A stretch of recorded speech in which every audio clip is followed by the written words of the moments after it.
We're going to take a look at the first 5 problems from the energy review paper. The first one, our first 3, have to do with kinetic energy. So number 1, a 435 kilogram car is driving down the road with a speed of 24 meters per second.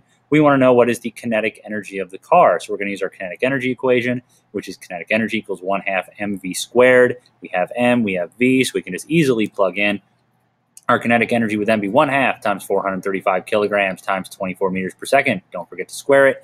And that will give us 125,280 joules for the kinetic energy. Number 2, a rifle is shooting a 4.2 gram bullet, which is 0.0042 kilograms when we convert, at a speed of 965 meters per second. What is the kinetic energy of the bullet? Again, we're going to be using our 1/2 mv squared equation for kinetic energy, and I just plug in my numbers. 1/2 times the mass, we have to put that in kilograms, 0.0042 kilograms, times the velocity, which is 965 meters per second. Don't forget to square it, and we get 1,955.6 joules. Number 3, a shot putter heaves a 7.26 kilogram shot, giving it a kinetic energy of 204 joules. With what velocity did the shot putter throw the shot? Well, again, we're going to use our kinetic energy equation, which is 1/2 mv squared, but now we are solving for the velocity. So I'm going to divide the 1/2 and the m over to the other side. Well, 1/2 in the denominator is a 2 in the numerator, so that's why it's 2 up here. The m is still in the denominator, and then I got to do the square root to get rid of that little squared guy right there. So that gives me 2 times kinetic energy over mass equals velocity.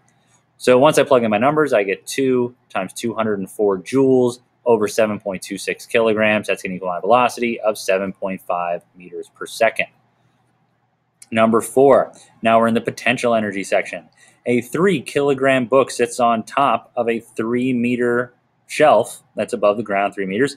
Using the ground as your reference point, how much potential energy does the book have? So we're looking for potential energy from gravity.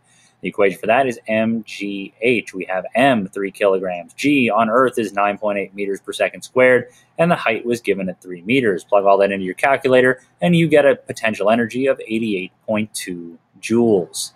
Number 5. A soccer player kicks a 0.5 kilogram ball straight up in the air. If he gives the ball a potential energy of 73.5 joules at its highest point, how high does a player kick the ball? H is what we're looking for. Again, potential energy is mgh, but we're solving for h now. So I'm going to divide the mg over to the other side. That's why it's in the denominator in this step. And now I can plug in my numbers. Potential energy was 73.5 joules. The mass was 0.5 kilograms. And the g on Earth is 9.8 meters per second squared. Plug all that into your calculator, and you get a height of 15 meters.